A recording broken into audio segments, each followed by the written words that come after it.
presentation is intended to provide you with information on the Placentia-Yorba Unified School District Local Control Accountability Plan, otherwise known as the LCAP. We will begin with background information on the LCAP. In order to understand the intention and requirements behind the LCAP, it would be helpful to provide an overview of how it came to be. Believe it or not, LCAPs have now been in existence for over 10 years, and they were created due to a major change in how schools were funded. Prior to 2013, school districts were funded by what was called the revenue limit funding. This was very complicated, and districts received a large portion of their funding through categorical funding, which means that most of the funding was tied to specific programs or uses and had minimal to no flexibility. The state of California implemented a number of items leading up to 2013-14, such as the California Content State Standards. Also introduced were the state priorities, which we will discuss on the next slide. The priorities indicated specific areas that districts needed to address and created measurements for each to ensure accountability. In 2013-14, school districts moved to a new funding calculation called the Local Control Funding Formula, or LCFF. The goal of LCFF is for the state to create equity by providing an amount of funding for all students, and then more funding for students in traditionally underserved communities in order to close achievement gaps. We'll talk more about that and the impact on PYL-USD on a later slide. Along with the change in funding, most of which provided districts with more flexibility in using the funds to address the local needs of students, the state wanted to ensure accountability. This led to the Local Control Accountability Plan, or the LCAP. The California state priorities can be found on the screen. The star in the middle of the circle represents the whole child, from cradle to career, surrounded by those who want to ensure that all students are healthy, safe, engaged, challenged, and supported. Each ray in the circle represents one LCFF priority, which are specific focus areas for districts serving students throughout the state. If we focus on the conditions of learning, ensuring that all students have access to the resources they need, we can then pursue effective engagement with parents and students, and the combination of those elements will lead to increased student outcomes. In order to address the state priorities, the state provides funding to school districts through the Local Control Funding Formula. LCFF funding is received through different grants: base funding, which is provided for all students; supplemental funding for students who are English learners, socioeconomically disadvantaged, or foster youth. And this funding is an additional 20% of the base grant funding for each unduplicated student. If districts have over 55% of students meeting one or more of the supplemental funding criteria, they would receive concentration grant funding. With nearly 48% of PYL-USD students qualifying for this funding, our district does not receive concentration grant funding, which is why it is not on this slide. Equity multiplier funding is provided for specific school sites with over 70% socioeconomically disadvantaged students and who have a non-stability rate that is greater than 25%. Non-stability means that students frequently enroll and disenroll in school. We only have one site receiving these funds this year, and that is El Camino Real High School. Districts are expected to use supplemental funding to increase or improve services for these students above what is provided to the general student population. Now we'd like to explain the LCAP requirements. In order to encourage transparency and local engagement, the LCAP was created with the intention of supporting districts with closing achievement and opportunity gaps. In general, Education Code requires that districts include goals and actions in the LCAP which address the 8 state priorities for all students that was previously reviewed, and how districts are addressing the needs of English learners, socioeconomically disadvantaged, and foster youth students. Additionally, districts must include actions for student groups or sites that are identified for differentiated assistance based on the latest California School Dashboard results. Additionally, the district is required to include actions which demonstrate that we are increasing or improving services for unduplicated pupils by at least the amount of LCFF supplemental funding received. What you'll see in the goals and actions are specific strategies to address the needs of all of our students, but also specific goals and actions for the groups and sites that we are required to address. As a result, our district LCAP is focused on addressing the areas and student groups most in need, which you will see as we talk about our data and our proposed revisions and continuation of actions for the coming school year. In summary, the LCAP is an action plan which explains how LCFF funding is being used to support student achievement by focusing actions on the 8 state priorities. Each year, we come together to analyze data and ask ourselves, are the needs of student groups addressed through our actions and funding? Do the metrics indicate acceleration of student groups to close the gaps? Are there explicit actions and services in place to close those gaps? Next, we're going to provide an overview of the district's budget in order to explain where our major revenue sources come from and how much of that funding is received through LCFF and how much of that funding needs to be used for specific purposes. On the screen now, you will see our 25-26 estimated budget broken down by revenue source, as well as our total estimated expenditures. We are currently in the midst of working on the second interim report for our 24-25 or current year budget, and building estimates for the 25-26 budget for next year.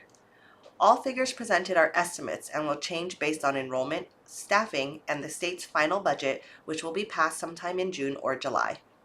It is clear that the vast majority of our district funding comes from the local control funding formula. The next slide helps us see that more clearly.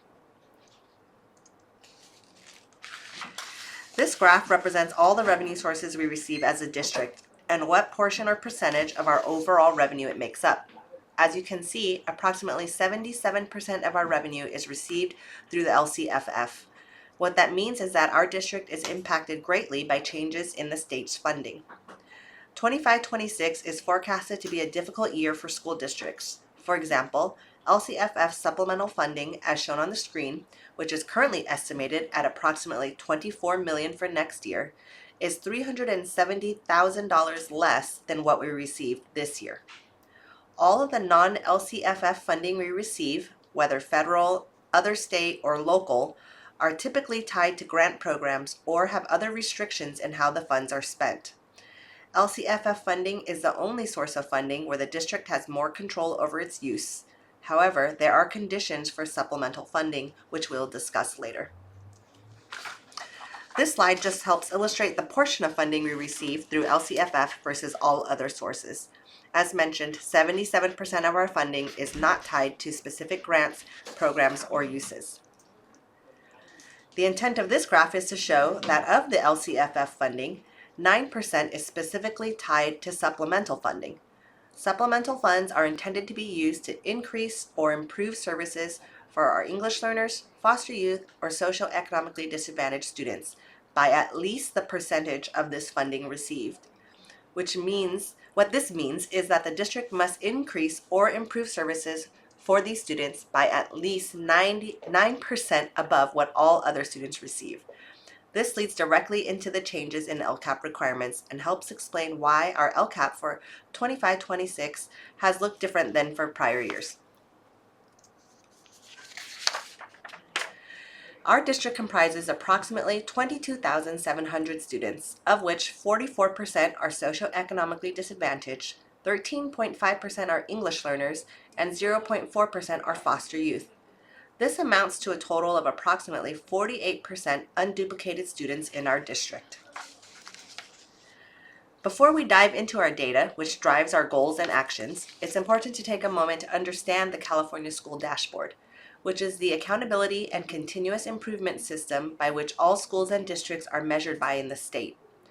The California School Dashboard provides information about how districts and schools are meeting the needs of California's diverse student population based on multiple measures. It shows the performance of districts, schools, and student groups on a set of state and local measures that assist in identifying strengths, weaknesses, and areas in need of improvement. The dashboard displays performance based on 2 factors: current data on the measure and improvement or lack of improvement from the prior year results. The performance level, or color, is determined by the point at which these 2 levels intersect. The desired colors are cooler, with blue and green being the highest performance levels and orange and red being the lowest performance levels. Based on the California School Dashboard, we see that our chronic absenteeism is medium, earning us a yellow rating. This is an increase of 1 level from last year.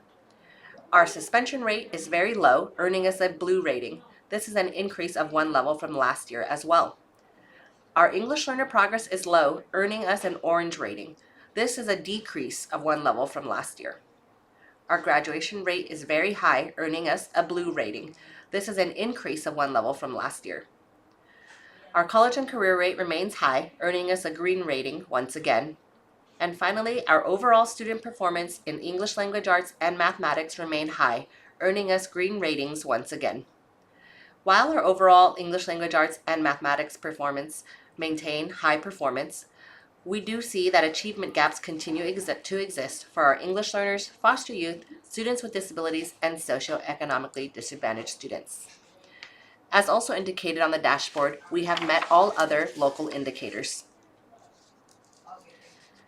Now we'd like to provide an overview of our district's LCAP goals.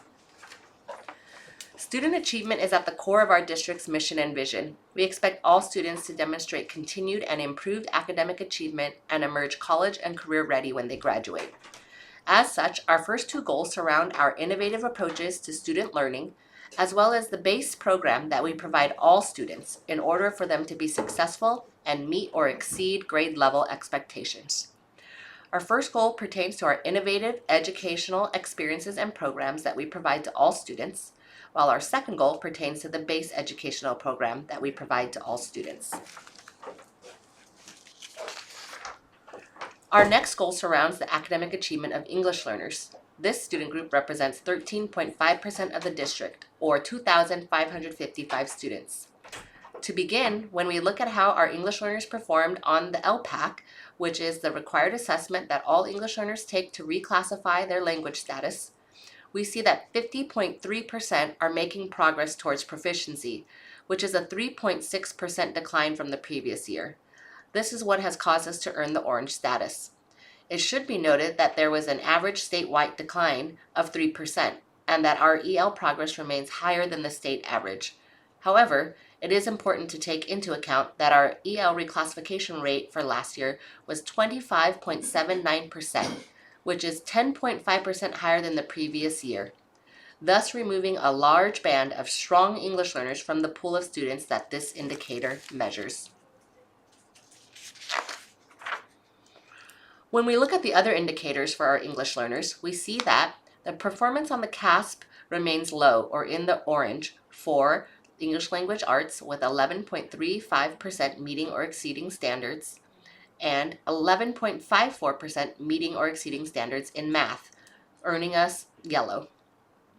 As previously mentioned, our English learner progress declined by 1 level to orange due to 50.3% making progress towards English language proficiency. It should be noted that this is still 4.6% higher than the state. The graduation rate for English learners is 7.6% below the graduation rate for all students, landing us in the green, which is 2 levels higher than last year. Chronic absenteeism for our English learners has significantly declined 6.6% compared to last year, landing us in the yellow, which is 2 levels higher than last year. The suspension rate for our English learners remain low, so we are still in the green, and our college and career indicator for English learners remain low, landing us in the yellow.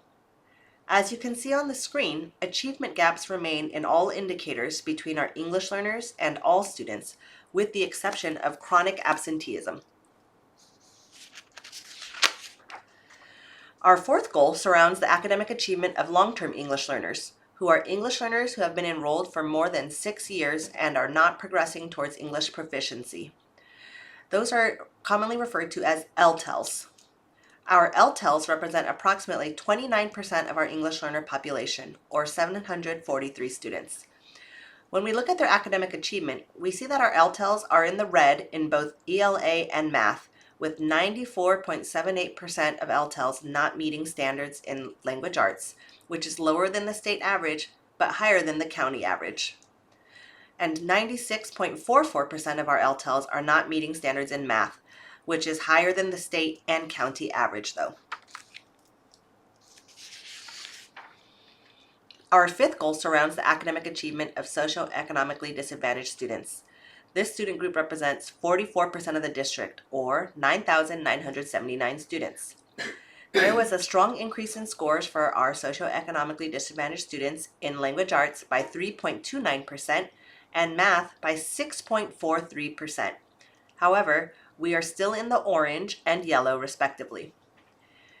Graduation rates for SED students increased by 2.6%, with 94.4% graduating, earning us the green. Chronic absenteeism has declined 8%, moving us up 2 levels from red to yellow. Our suspension rates declined by 0.8%, moving us from green to blue. And 47.8% of students were considered prepared for college and career, which, while is a 4.5 increase from the previous year, placed us in the orange. As you can see on the screen, achievement gaps remain in all indicators between our socioeconomically disadvantaged students and all students, with the exceptions of chronic absenteeism and the suspension rate. Our sixth goal surrounds the academic achievement of foster youth. This student group represents 89 students, or 0.4% of the district. We found that 28.13% of foster youth met or exceeded standards in language arts, which earned us 2 levels up, landing us in the yellow.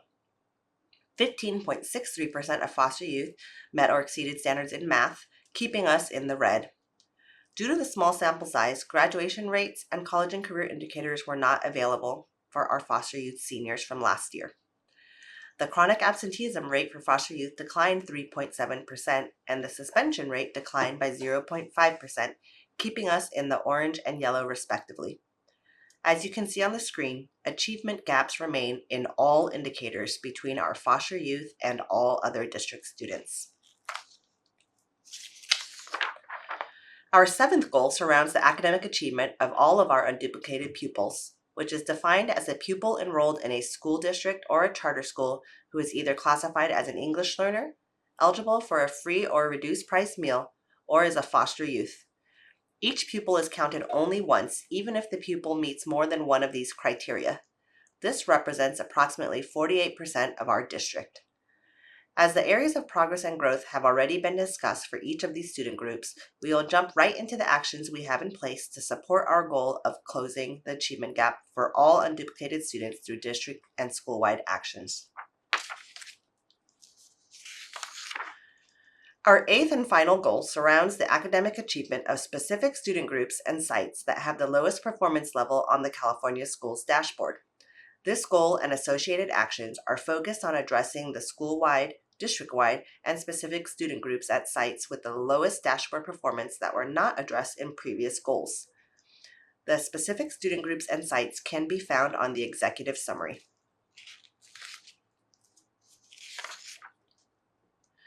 If you refer to the executive summary, you'll find an overview of the actions associated with each goal that we have reviewed.